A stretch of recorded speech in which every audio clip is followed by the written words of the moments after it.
Um, you see, if you ask me that what do I think is the duration of the lifespan of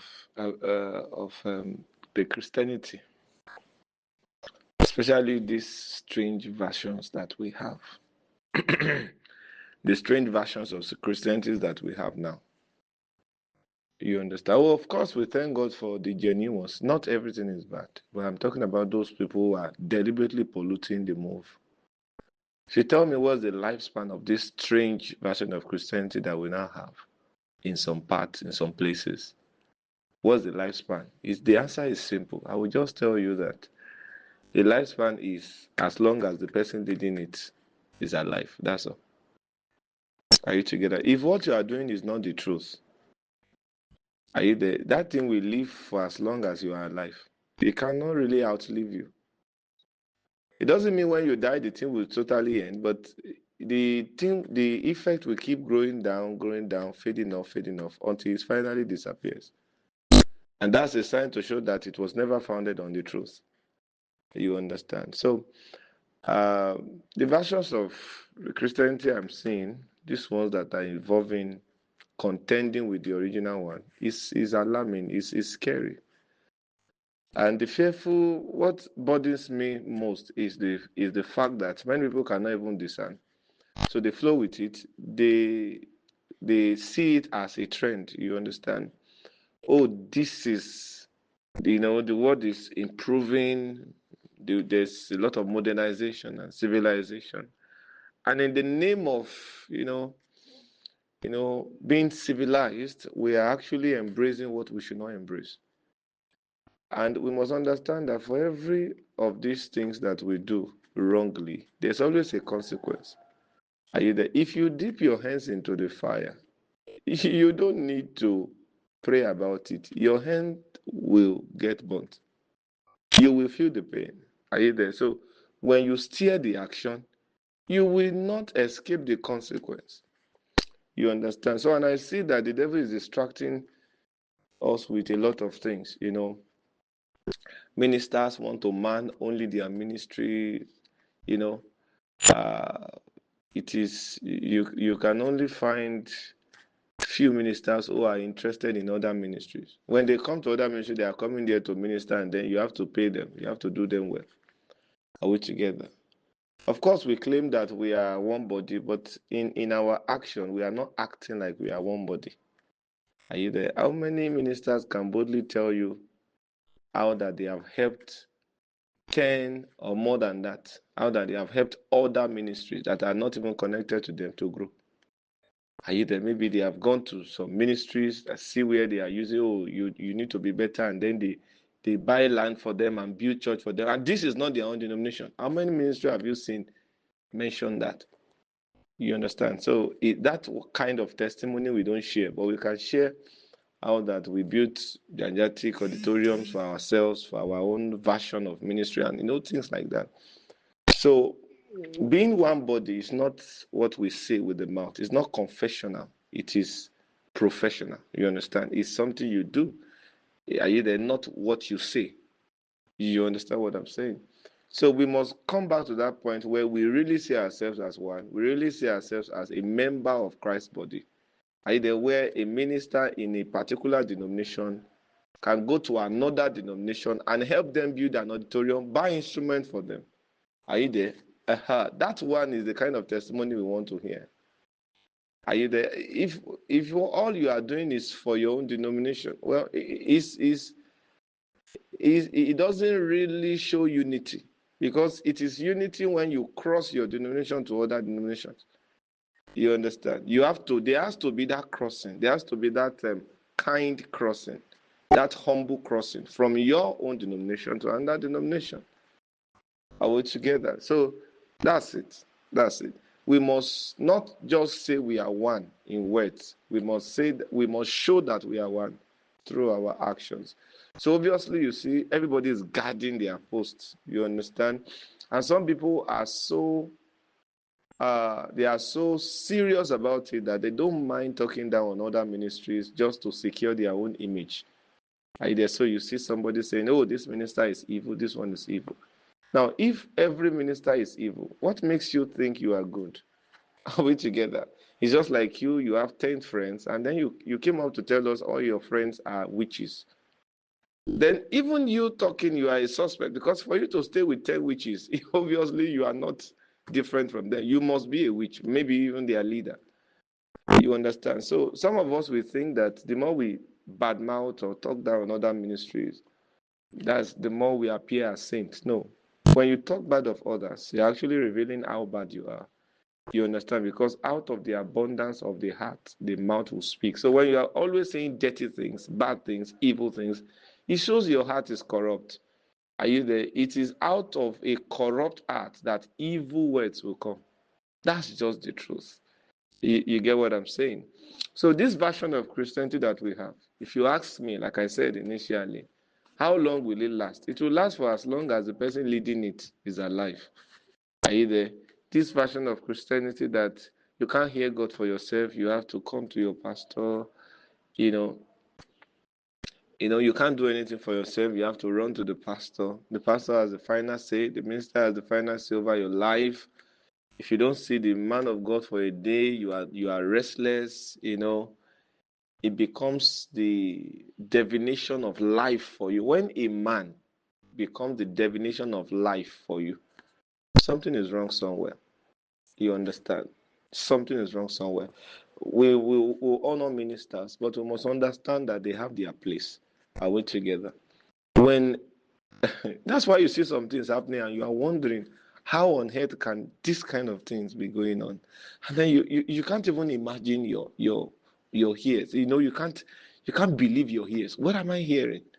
You understand what I'm saying? So when a minister that is bittered, we raise bittered members. So you see the members, they are talking down on this person, talking down on this person. And most of the people who are talking down on others, they themselves, they have a lot of things that can be criticized. That's it. That's why Jesus was speaking to some people. He said, before you try to remove the beam that is in the eyes of another person, would you please check the log in your own eyes and do something about that before you go to others? You know what that means? It simply means that the one that is always saying bad, bad, bad, always condemning other people, has issue himself. Are you there? If your eyes is always seeing evil in others, something is wrong with your vista. Something is wrong with your sight.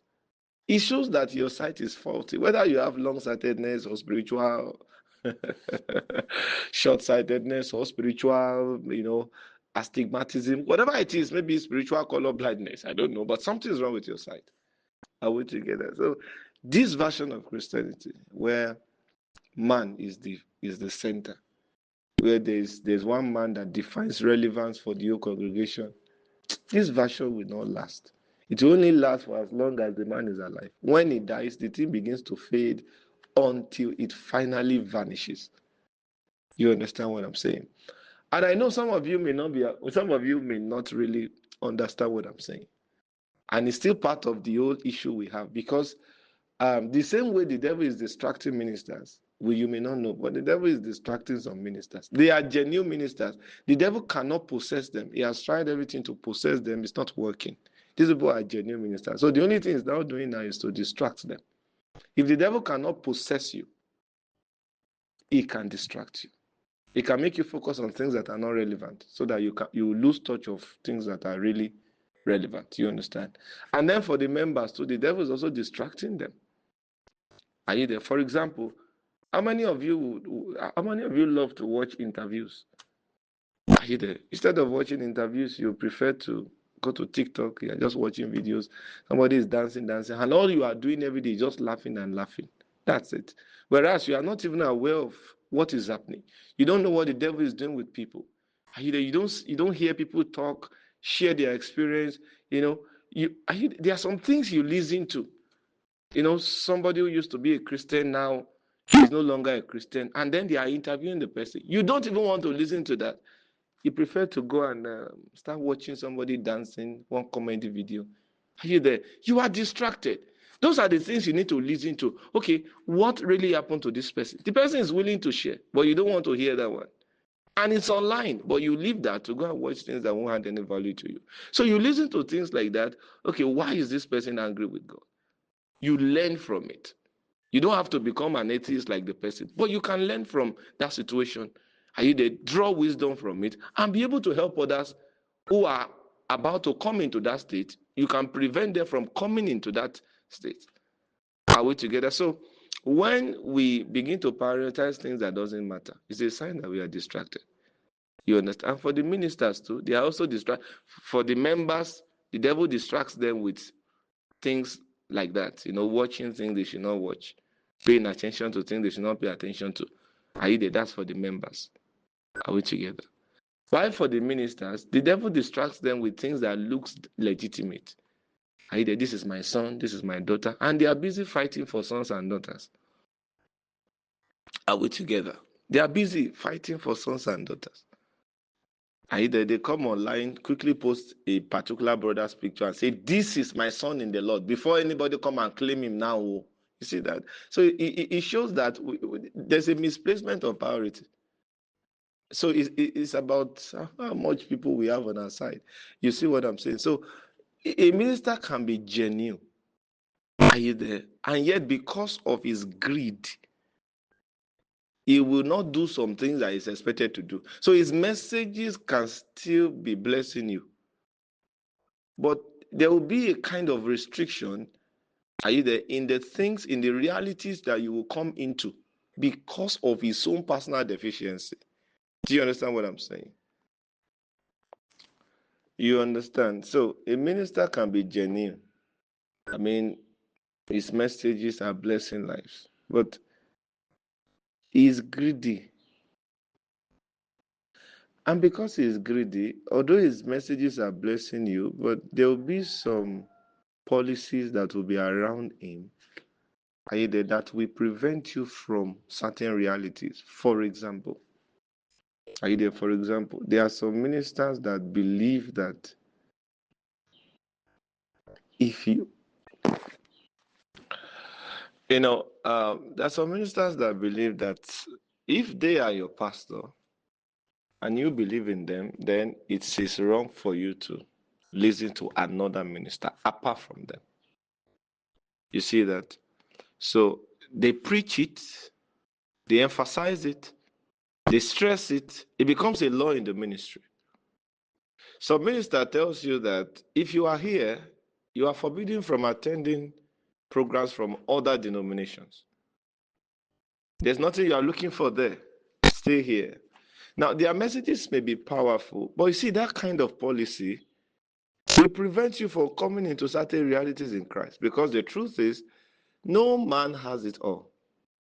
God is dynamic, you understand? And then there are a lot of things you should listen to that can bless you, but you can't, because to listen to those things is to violate the rules. Are you there? And this is the issue. You will not want to violate the rules because you know his message is powerful. You know you are getting blessed by his messages. So the fact that you are getting blessed by his messages will give you a kind of conviction that this man is saying the truth. But the truth is, no matter how much you get blessed by him or her, it doesn't have all of God. It doesn't have all the dimension of God. Are we together? So when you begin to see, that's why I'm saying that a man of God can be sincere, a minister can be sincere. But because of certain deficiency that he has not worked on, he can make some policies that will cripple the people that are following him. Of course, I know that people have excesses. Of course, people, you give them 1 inch, they can go 2 yards, you understand? But I know people have excesses. But the fact that they have their excesses doesn't mean that we should not be real with them. Right there. So if you want to know the heart of a minister, look at the policy of that minister. Are you there? What are the restrictions he's giving to you? If the restrictions that he's bringing to you are not Bible restrictions, then something is wrong. There's nothing wrong with being restricted, but this restriction must be Bible restrictions. Are you there? Not a kind of restriction that is coming from the fear of losing members. No. Do you get what I'm saying? No. Let's be very careful. So the devil is distracting members and is also distracting ministers. We think that doesn't matter. Oh, my son, my daughter, my member, my denomination, my branches, my pastor, my this, my deacon, my this, my. It's a distraction. Right there. That's why you want to stay there. You don't want to leave. And then you now die in the position, everybody start fighting because they don't even know who will take over. You understand? So all of these things we need to check. All of these things we need to put into consideration. What is right is right. What is wrong is wrong. You see, this version of Christianity where one man is the superstar, if the man is not around, the service becomes dull. When he's around, God comes. When he doesn't come, God doesn't come. You see, this version of Christianity will only last for as long as the man is alive. So the longevity of that version of Christianity is tied to the man's longevity. When he dies, the thing begins to fade off until it finally vanishes. Do you understand what I'm saying? People can be excessive, no doubt about that. But the fact that they can be doesn't mean we will not tell them the truth. Are we together? There are some things that personally I don't like. Are you there? But the fact that I don't like it does not mean it is the gospel. So I won't come and preach it. Do you understand? There are kinds of dressing I don't like. Maybe because of my background, the kind of church I grew up in. There are a lot of strict rules there. You understand? So I didn't see those things there. You understand? But I cannot come and be preaching it. Oh, this is how to dress. No, that's not the gospel. Are we together? There are foods that I don't eat. There are meats that I don't take. It's not because it's a sin to take it, but I used to take them before, but I just stopped. Okay, let me give you examples. When I was young, I used to, I was more or less like a hunter. You understand? I go into the bush, deeper into the bush, so to look for snails, snails. So we do a lot of things with snails, cook with it. You love the meat. You see the way the meat is, you're enjoying yourself. You fry it. Sometimes you do stew with it, with rice, with swallow. Sometimes you just garnish it and you just use it to take gari, and then you are cool. Are you there? By the time came, I just stopped eating it. Do you understand? Those periods too, I eat snakes. I so much eat snakes that, of course, we kill snakes and we eat. I so much eat snakes that I even ate the liver. That's to tell you, not just the meat, even the internal organs. You understand? But the time came, it's a no-no for me. So I can't come up now and say, if you are eating snake meat, is an unclean meat. No. Do you get what I'm saying? If you are eating snail, don't you know that's not the gospel. You understand? I used to eat pork meat then, but now I just don't feel like I don't take those things again. So I can't come up and say if you're eating pork meat, that's not the gospel.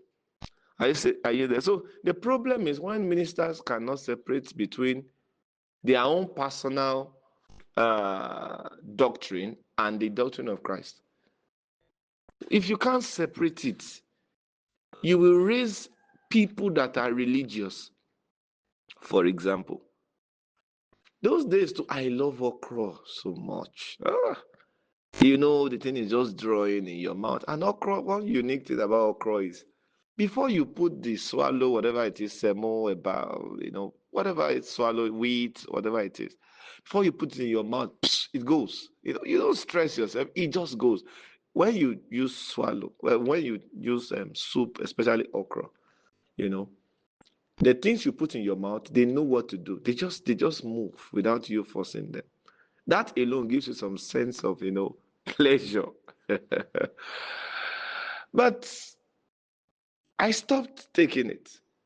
You understand? I stopped taking it. If you ask people that stays with me, have we ever cooked okra before? They will tell you no. That's one soup that I've never seen in our house because I don't, you understand? But I can't come up and say, of course, I used to eat it before. I just stopped. I'm not just fooling with it. So I just stopped. I just saw some signs that said, oh, no, I'm done with this. You understand? So I can't come up and say, if you are still eating your cross soup, don't you know you are joking with your spiritual life? No, that's not the gospel. Are we together? So we are not supposed to preach our do's and don'ts. It's not your own doctrine that you should preach. It's not your own tradition that you should preach. It's the doctrine of Christ that you should preach. So if a minister cannot separate between the doctrine of Christ and his own doctrine, there will be problem.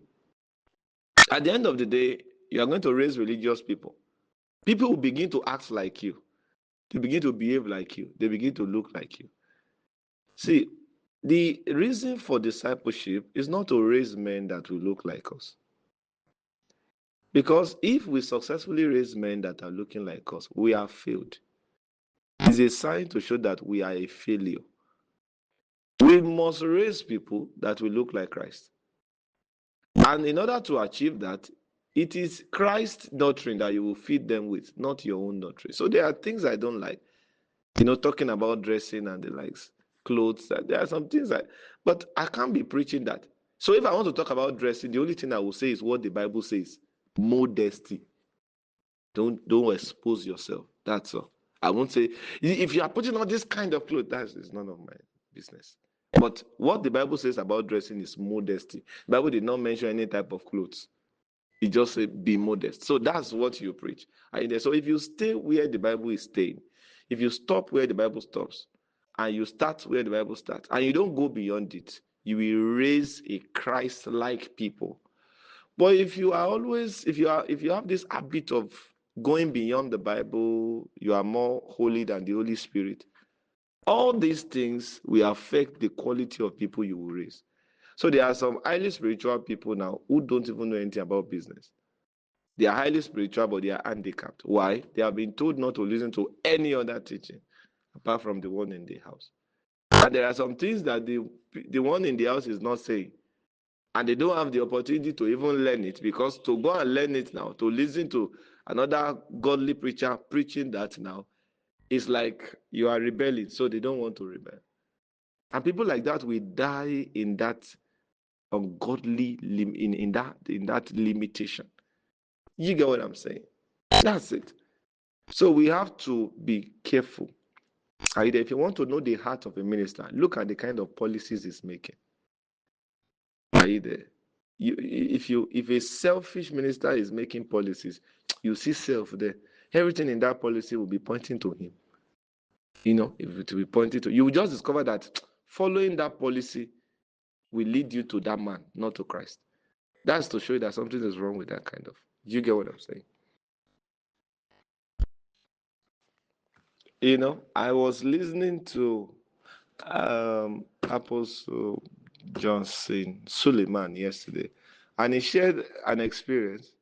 And when I heard that, I couldn't believe my ears. How can this thing happen? You understand? Now, this was what happened. A man of God was invited for a 3-day program. Are you there? I don't know the days, but since it's a 3-day, let's just assume Thursday, Friday, and Saturday. Let's assume those are the 3 days. So he was invited for 3 days program. Thursday, Friday, Saturday. He now said that within that 3 days, he cleared the church account, meaning that somehow he took money. When you invite somebody, you are the one to give the person whatever you feel you have the ability to give. You just give. It's not the person that will come and clear your account. So he said within that 3 days, this minister cleared the church account. How he did it, I don't know. Maybe he spoke to the accountant and he said, give me everything in the church account. I don't know, but that was what he said. I'm not even moved by that. The second one was what really moved me. He now said that this minister, this is just 3 days program. within that space, slept with 7 choir members. That was where I had some issues. Slept with 7 choir members. And one of these 7, either one of the sisters that makes this number 7 was the daughter of an ordained pastor who was a virgin. And then, Apostle Joseph Suleiman was now saying that while he was trying to speak to the issue, he met the girl. The girl was saying, "No, I would never go to church again. I would never go to church again in my life. I would never go to church again." Now, there are just 2 things. I just want us to carefully analyze this. There are 2 things I want us to consider. One, there are 2 facts. One, the pastor, the minister that was invited has done wrong. You understand? That thing he did is very bad. You get it? So let's settle that. Are you there? We will come to him. Are you there? But number 2, the second fact is the choristers, the 7 sisters that he slept with too. The question is, how is their growth? How is their walk with God? Do you get what I'm saying? Because most of the times when things happen, we are quick to put all the blame on the person that did it. Of course, the person that did it is wrong, but at the same time, while we blame the one that instigated it, we should also check the other person too. Because if we don't look at the other person and look at and study why that thing could have happened in the first place, we will not know how to help the person. Otherwise, such thing will still reoccur, maybe with another person. Do you get what I'm saying? Now, the fact that this man can even sleep with 7 choristers, same unit, it shows something about the growth of those choristers. Do you get what I'm saying? It shows something about it. Because how did you even come to his hotel in the first place? Because did he come to your house to come and rape you there? You get what I'm saying? You came to the hotel. You walk to the hotel with your leg. So are you there? It doesn't matter what the excuse is. Oh, the minister asked me to come to his hotel that he wants to pray for me. He asked me to come to his hotel for counseling.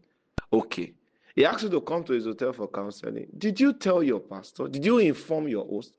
You see, this rebellious spirit of, are you there? This spirit of rebellion against authority, it will also affect you too. Because if it's somebody that is really a sheep, if a guest minister is saying, "Come to my hotel, I want to pray for you," and then I need to counsel you on some things, are you not supposed to inform your pastor before going there? Are you there? This attitude of it doesn't matter, is it not just to, that's what is, are you there? So it all boils down to lack of sincere meek. And then there are a lot of questions to ask. What are they hearing in that place? What quality of the gospel are they listening to? I can't imagine anything like that happen around me. How will you, how did you even want to, how? How? Are you getting what I'm saying? How? That's why you see, when you invite people, you see, the mistake that people make these days is they want to invite ministers based on trend. Who is trending? Pastor ABC. Let's invite him. And you see, carnality will always attract carnality. That's just it. You want to invite a minister that is trending because you want your ministry to trend. Obviously, when you invite a minister that is trending, the spotlight is on your ministry, at least for the period of whatever days the person will be with you. So the spotlight is on your ministry, and you want to have that. You don't care who the person is, what the person is offering. You don't care. But you just want your ministry to be on the spotlight. So, and you've gotten it. But the effect of that thing you've gotten now is still speaking. Do you get what I'm saying? So I'm going to speak about the minister, but I'm just saying that the fact that he could even have his way with 7 sisters, all from the same unit, shows that there's something wrong with that unit. They are not growing sincerely. Do you get what I'm saying? At least if he has done it with one person, even if it is by force, that one person did not say anything. Day 1, day 2, until he did 7. No, now. So it means that the first 6, they were okay with it. This mentality of, this mentality of, it's a privilege. There with a man of God, no, it's not really a sin like that. You get what I'm saying? See, you don't judge an act by the person that is doing it. You judge an act by the weight of the act. For example, if I take another person's money, are you there? What I have done is stealing. Do you get what I'm saying? I have just stolen. Forget about I used to do money teaching. I used to preach on Sunday. Forget about it. Are you there? I just took another person's money, so I'm a thief. It's as simple as that. But when you begin to say, okay, he took another person's money. Well, let's not look at the act. Let's look at this person. He's a pastor. No, that you will have problem going that way, because you will not be able to call a spade a spade. So suddenly we begin to group it. This is an anointed stealing. This is not stealing. This is called smartness. It's prophetic. There's nothing prophetic about it. You have stolen. You are a thief. That's as simple as that. Do you get what I'm saying? There's no anointed fornication. Fornication is fornication. There's no spiritual adultery. Adultery is adultery. Are you getting what I'm saying? There's no holy unrighteousness. Unrighteousness is unrighteousness. That was what we were doing that brought us to the point where we now have white lie, whatever lie. We are now grouping lies just to make something ungodly look attractive. How long are we going to continue with all these things? How long? How long? It's a question you have to answer. How long? So if I take another person's money, although I'm preaching, although I've prayed for people and they got healed, although by the grace of God people have listened to my teaching and they have been, delivered from their oppressions, that doesn't make that thing different. It is still called stealing. A pastor, yes, but he has stolen now. Don't say a pastor. So because he's a pastor, you can't call that stealing. What he just did is prophetic. You don't use his office to judge what he's doing. You judge what he's doing by the weight of the act. Are you there? So your fornication is not anointed. Are you there? Your stealing is not an anointed stealing. Stealing is stealing. You are a thief. It's as simple as that. When we are bold enough to call a spade, we will be okay. Are we together? I was listening to Mensa Otabil, and then he was saying some things on how that there are a lot of people on the pulpit who are not even believers, who are not even Christians. And he was sharing out that a minister was just sleeping with the members. I'm not joking. Like, sleeping with people is part of his own ministry. Just sleeping with people. And he's still coming up to minister. And the people are still there. Say, hey, right on, sir, pray. That's not a minister. Are you there? That's not a Christian. Am I saying a Christian cannot make mistake? No, but when a Christian makes mistake, are you there? You can see it on his face. He's remorseful. But when you see somebody that is doing something wrong and he continues in it, that one is not a Christian. That one has not met God. So the difference between the one that has met God and the one that has not met God is not even their mistakes. Sometimes they do what is similar. They do something similar, but their actions are not the same. Even a believer can fall into fornication. If he's not careful, if he doesn't set boundaries. But he cannot continue in it. But when you see people who are now living sin as a lifestyle, you know these people have not met God. It's as simple as that. So I was shocked. Just in 3 days, we have slept with 7 people. And the first person did not say anything. Of course, he must have seen it as a privilege. Sleeping with a man of God is a privilege. What are you hearing? Who is teaching you? Who is your teacher? What kind of gospel are you listening to? What kind of gospel are you listening to? Second person did not say anything. Third person, fourth, fifth, sixth. In 3 days. This is just 3 days. And he slept with 7 from the same unit. No, now. The man is wrong. But even the people also, they are wrong. It shows something about their spiritual growth. Are we together? It shows something about them. It doesn't matter what he wants to tell you. It doesn't matter who, for example, if I call you now and I say I want to sleep with you, are you going to say yes to me? If I'm really teaching you well, are you supposed to say yes? There's no amount of honor or respect you claim you have for somebody that should make you willing to sin. No, I can't. You see, don't be so submissive that in your submission you rebel against God. Do you get it? Don't be so submissive that in your submission you rebel against God. That thing is wrong. So our submissiveness is to a limit. It has a limit.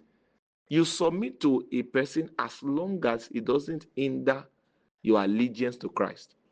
Any submission that will affect your allegiance to Christ, please don't do it. Is that okay? So I'm going to give you an assignment. I want you to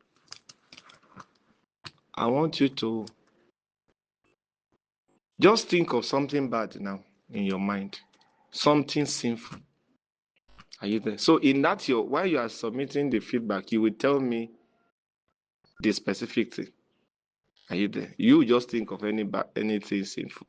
Assume, just imagine I'm the one asking. It can be, maybe I say you should go and steal your mommy's thing, or you should steal from somebody, or maybe I'm saying, come and fornicate with me, or come and do adultery, or anything. Just think of something sinful. Now, I imagine that it's coming from my side. What will you do? Are you there? I want to hear your response. Because if you want to say that, oh, because he's our pastor, there's nothing he will ask me I won't give. It's already a sign that you are not growing well. Are you there? Those are indicators that, 1, the man is not teaching you well, and 2, you are not growing well. Because the Bible says, as newborn babies, we should desire the sincere meek. So the meek must be sincere for the growth to be sincere. Sincere meek, sincere growth. Insincere meek, of course, insincere growth. You understand? So I want you to imagine something. Are you there? And then assume that I'm asking that thing from you. What will your response be? I want to know. Are we together? Because you must not be too respectful that disobeying God will now mean nothing to you. There are people that I have respectfully separated from because I know my connection to them will affect my purity, and I left them peacefully and quietly. Do you get what I'm saying? There are elders, as much as I honor elders, there are elders I have respectfully said no to. Or they just said something, I said, okay, so I know I will not do it. Because I know that thing is antichrist. Are you there? So when you don't be gullible. Either you just swallow everything. Oh my God. That's why you see people, they go to God, pray for something they don't even need to pray about. God, pastor is saying I should come and sleep with him. I know he doesn't have a wife, but Lord, please, what do you want? What will you have me do? What kind of prayer is that? You see in the Bible is saying that flee fornication. You are still going to God on the same issue. Lord, should I flee? No, now. When you see something that the Bible clearly goes against, are you there? You don't have to pray about it. You already know what to do. So praying about what the Bible has clearly given answer to is a sign that you are not serious. It's as simple as that. You know, this kind of teaching now, you may not like it. Pastor is just talking to us. Well, I need to talk to you. Because there are many people that nobody is talking to them. That's why they are misbehaving. So I need to talk to you. So if you are getting angry as you are listening to me, it's okay. If you are so angry, you can just stop listening to the teaching. You understand? Though that's the highest we can do. But I will say this one, because we have seen enough of misbehaviors, both from members and from the so-called ministers, and we don't want it to continue. We have seen enough. I mean, enough. And enough is actually enough. We can't continue like this. Are we together? So now let's go back to the pastor. 3 days you slept with 7 people. Are you there? So you know that kind of person only has the title. He's not even a believer. He's not a Christian. Because that's not a Christian. You understand what I'm saying? So you can have pastors who have not given their life to Christ. Yes, you can have pastors who are not Christians. Is it not in this our world whereby certificate is the God? You don't need to check your life. Once you have the paper, you are good to go. Just show them you studied religious, blah, blah, blah. You are qualified to be a pastor. And then just come and attend the Bible school of the ministry. 2 months, 3 months. They will raise you for 4 months, 5 months, at most, maybe 1 year, or maybe 2 years, maybe 3 years. That's even the ones that are even more intentional. 2 years, 3 years, at least they have tried. But I mean, some is just 6 months, 4 months, 3 months. Just do wishy-washy, and then after that, they bring you to the ministry. Now you are pastoring people. You that you don't have the life. What do you want to give to them? Come to YMFUD now and come and look at the duration. Even the duration alone we discourage you from registry. Because to finish the school, you will need about 10 years. It's more than 9 years to finish every level in the school. Because you must, the proof is not a paper, it's a life. You must graduate with a life, not with a certificate. Are you there? So that's the beauty. The beauty is that you graduated with a life, and you have a life to show that you came. Not just that you have a paper to show. Are we together? You see, we have to be very intentional about the things that we do. If we want to train people, let's train them. While we are training them, they will say, hey, he's paining me. Don't mind that thing. Continue. Let it be paining them. That's how they will be transformed. You get what I'm saying? Go and ask the disciples of Jesus. They will tell you that not everything they faced was suitable, but they continued. So if you want to stop because it's not suitable, you are not a disciple. You don't even know God. That's why a minister can sleep with 7 people in 3 days. How did he even do it? And he's still conscious to still come and minister. That one is not a Christian. He may have paper to show, results to show, but he doesn't have life to show. So a time should come where our attention is no longer on result. Our attention must shift from things to life. When we want to appoint ministers, we come to the point where we are looking for life. I should get what I'm saying. The life of Christ. The God kind of life. Not just what you have in your pocket or how eloquent you can speak. Do you understand what I'm saying? Oh, Jesus, we thank you. And guess what? It is well. It is well. If you are a minister and you don't have the message, you will not be able to destroy the stronghold of sin in the people listening to you. That's it. And because what you are saying is not powerful enough to kill the stronghold of sin, to kill the appetite of sin in them, What you now begin to do is to manage the situation. There are ministers now who are managing the situation. Are you there? They can't stop their members from stealing. So they are now managing the situation. Okay, now please, okay, since everybody is now stealing, since everybody is now stealing, now please, at least don't steal from poor people. You know they don't have much. Try to steal from people that are rich, and please don't steal in the church. Oh, so at least go outside. So you see that there's nothing they are saying that has the power to kill that appetite. So they have moved from, they have moved from ministry, they have moved from the ministry to managing. They are no longer a minister, they are now a manager. They are now managing the situation their message is supposed to cure. When you don't have the cure, you move from how do I even call it now? When you cannot prevent a thing, you begin to cure it. Since you can't prevent, you start curing it. But preventive is always better than cure. Are we together? So that's it. That's why you have to minister by the Spirit. Are you there? One thing I thank God for is the leading of the Spirit. Are you there? I'll find this to be true. It's true. It's always true. I found this to be true over and over again. Every year there are always testimonies around it. You understand? When you minister by the Spirit, it doesn't matter what you are saying. Whether you are just saying Jesus Christ, and you did that for 1 hour, it will still be powerful to destroy the stronghold of sin in the people that listens to it. I know what I'm saying. I know the testimonies that I have been receiving over the years, and even till now, it has not stopped.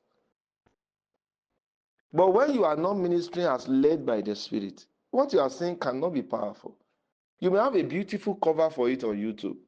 You may design a very good name for it, quality pictures for it, but it will still lack the potency, it will lack that power to transform lives. Are we together? So ministers must have life. Let's look for life. Are we together? Let's look for life, because what the devil came to steal is not money in bank account. What he came to steal is life. And what Jesus came to give is life. So if you say you are doing ministry and you cannot give life, what are you doing there? It's a waste of time. That life must be visible. First in you. First in you before others. Are we together? Be careful of this, your loyalty, pastor. Be careful. Careful. Be careful. Don't be careful. Don't be too submissive. Don't be too submissive that you won't mind disobeying God just to prove your loyalty to a man. When you get to that point where you don't mind disobeying God because you want to prove your loyalty to a man, that's already a sign that you are not growing in Christ.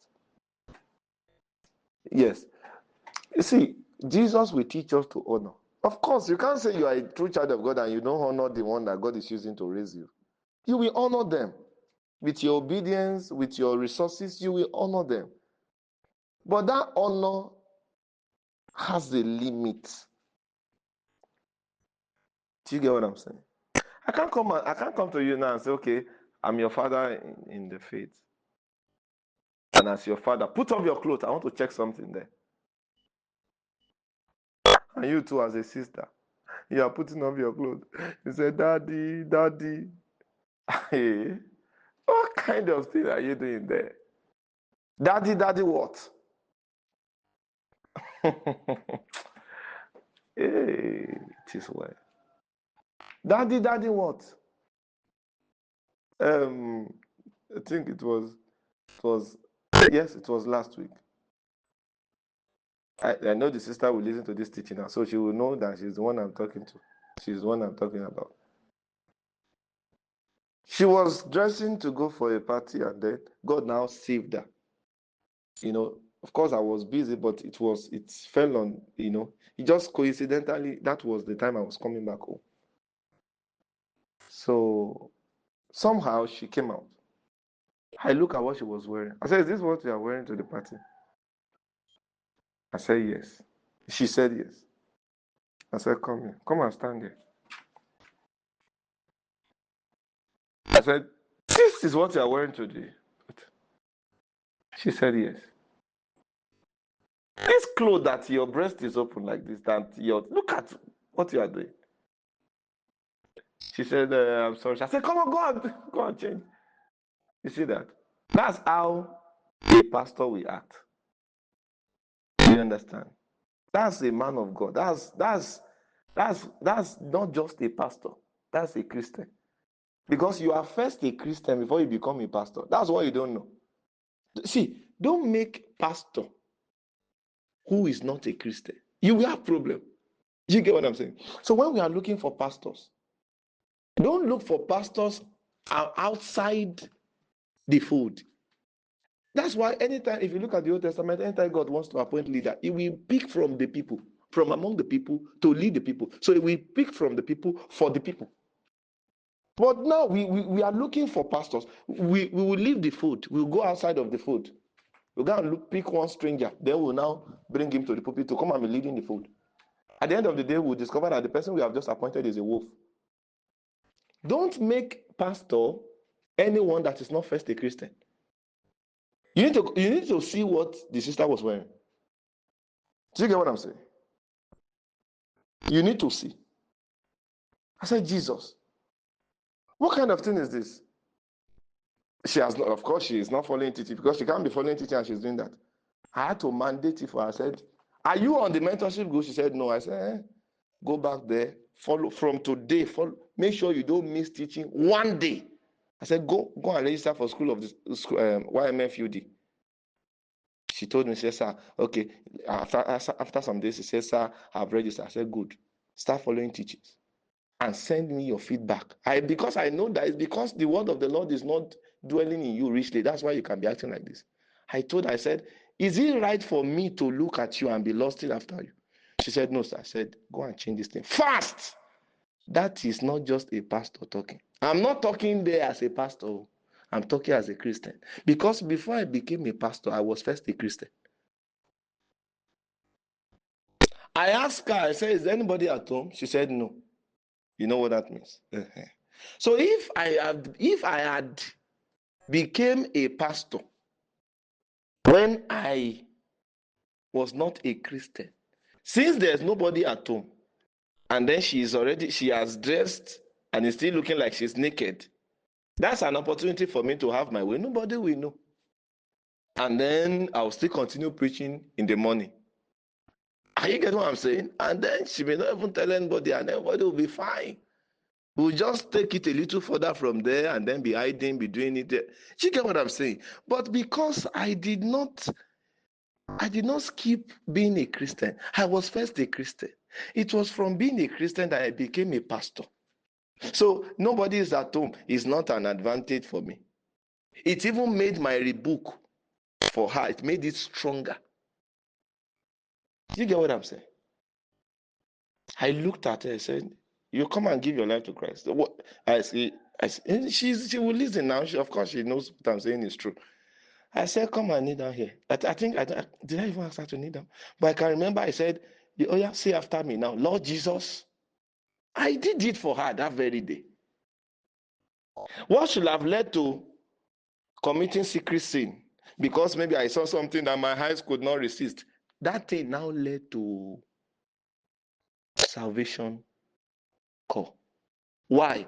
The man that saw her was not just a pastor. He was first a Christian. Are you there? Oga. This thing you say you have ministry now, that God is calling you to ministry. Are you a Christian? If you are not, forget about doing ministry. First be a Christian. If anything is telling you now that I'm a Christian because I have a church I'm going to, something is deceiving you. You are not a Christian because you have a denomination you attend. You are a Christian because 1, God is real to you. 2, you are not living the life of sin. 3, you are a light. 4, the word of the Lord has become authority over your life. 5, you have the Holy Spirit. 6, you are submitted to the leading of the Spirit. 7, you have the fear of God. If you don't have all those things, Oga, you are not a Christian. And you have to be submissive. If you don't have all these things, and you now go and carry title, that same title is what will destroy you. That's why we have a lot of evils now in the body. How that somebody can say, I'm a prophet, and he's sleeping with people here and there. I'm a pastor, and he's doing all sorts of terrible things. Have you not seen a minister invited a married woman to an hotel, slept with the woman, and then now told the woman that since you are barren, trust God. Now that we have done this now, the Lord will give you twins.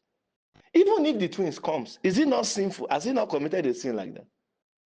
You see ministers baiting for a married woman. The woman will go naked with ordinary panto, just pant and bra, and the man will be taking her bait there. All in the name of deliverance. That is that you when you see things like that, you know that a man who has never been a Christian has been given a title. See, I don't know. The burden is very strong in my heart. It's very strong in my heart. This thing I'm sharing with you now, I share it with so much pain in my heart. I even feel like crying. And you see this hunger for invitation is what is going to destroy many ministers. Hunger for invitation. I have seen genuine ministers honor invitation from people who are diabolic. The man they brought was a sincere minister of God, but they themselves, they are satanic. And the question is, how is it that the man did not even discern? Can I tell you something? I can tell you some things about my future because I have discerned it. Can I tell you something? A time will come that I will not honor any invitation. Are you there? If I'm not sure that you are a disciple. So you will not come to me and say, hey, Pastor, sir, you are a father to us. And because you just said I'm a father to you now, say, sir, please, would you love to come and bless us? We are holding a conference. I will not come. I won't come. The fact that you look at me and say you are a father to us, you can't trick me with that. I will not come and endorse that your satanic move. Because if I come there now, my presence there gives you some kind of endorsement. That's what some ministers don't know. If you are genuine, you must understand that you have an image that you should keep. If you are genuine, your presence on a satanic altar can endorse it. So there are some invitations you turn down. People I've seen the future. I know what I'm saying. You can't appear and say, I'm your father. Which kind of father is that? I'll first ask you, how am I your father? Are you following teachings? Sir, I've not been following teachings, but I just love what God is doing with you, and I believe that you are a father. Oga, go and join UD first. Stay there for maybe 5 years. When we see your consistency, I will come back to go and join UD. Then stay there for 5 years and be following teachings every day. Do it for more than a year. When we see your consistency, then we'll now come and talk. People will see all sorts of things, but I don't care. I don't care. I can tell you things about the future because I've seen it. I don't care. Some people say, the man is proud. Is he the only one that knows God? All these holy people. You say what you want to say. I don't care. But for me, I will not endorse something that is satanic. And you cannot cajole me into doing what will endorse or what will promote the devil's agenda, you can't do it. You can't say you have one sugar-coated mouth and then you can't. I won't fall for it. I won't fall. And that's why some of these satanic ministers, they are successfully bringing in genuine fathers to come and minister on their platform. They just go there with oh no, father, sir, you are my father. How can I be your father when you are not following my teachings? How? You have not been following teachings and I'm your father. I'll first ask you, am I your father? I say yes. Okay. Like how many of my teachings have you listened to? Because for you to say that I'm your father, at least you should have listened to at least minimum of 500 teachings that I have done. It should not be less than that. You must have listened to minimum of 500 teachings. I mean 500. You know why I'm saying that? There's no devil that will survive that kind of heat. 500 teachings and you will still be unreasonable. It's not possible. Something in you will change. What am I saying there? Am I reading ABC in each of them? Do you know what it means to listen to 500 teachings? And what I'm saying now may look big to you. I'm telling you, there are some of these young people you see amidst you who have done beyond what I just said. There are people among you who have listened to more than 500 teachings. So it's to you that the thing is big, 500, he wants to kill us. That's why you'll be where you are. That's why you'll be where you are. How can you listen to something like that and you still remain the way you are? What am I saying there? Am I reading 1, 2, 3? Is it A for apple I'm doing? If it is the word of the Lord, darkness cannot survive that it. Ministers of God must understand this so that people will not just come and cajole you. You are a father to a son you don't even know. And then they bring you to come and endorse that satanic thing they are doing. By the time you leave, the only time they act normal is when you are there. When you leave, they return to all the nonsense they are doing. Sleeping with people on the altar. A woman, this is not on television. She told me physically how that, if you are living close to church, you can go to church anytime. It was not a day, I don't think they had service. Just going to church, maybe to go and pray. Just enter the church and just see the pastor on the altar with one woman there. What is he doing? He's enjoying himself. You understand? On the altar. Is that one a Christian like that? That's not a Christian. So we have to be a Christian first. When you are a Christian, then you will now be qualified to be a minister. Let's not ordain somebody that is not a Christian as a minister, because only a Christian can minister. Are we together? Only a Christian can minister acceptably. There's a lot of burden in my heart, but at least with these few things I've said, I think I have some peace now. I will just go and relax. Meanwhile, I gave you an assignment too. Everybody must submit an assignment. Imagine, just think of anything sinful now. Imagine I ask you to do it. What will your response be? Be sincere. Are you there? Because if you will consider it, it shows that something is wrong with you. You should not be too afraid of me that you will lose your fear for God. You should not say, I'm afraid. You should not be too afraid of me that you will lose your fear for God. You should not be too afraid of me that you will lose your reference for God. As a matter of fact, your fear for men should be a subset of your fear for God. So that means the day your fear for men, the day you discover that God is, your fear for God is at stake, you have to lose your fear for men. That's the truth. If you find out that your fear for God is at stake and your fear for the Lord can become questionable, you have to quickly make a U-turn, because God first. Do you get what I'm saying? It is well. Let me just rest my case here. a lot of burdens, you know. Ah, it is well. It is well. Hey, it is well. It is well. It is well. It is well. These are the things that I used to think about.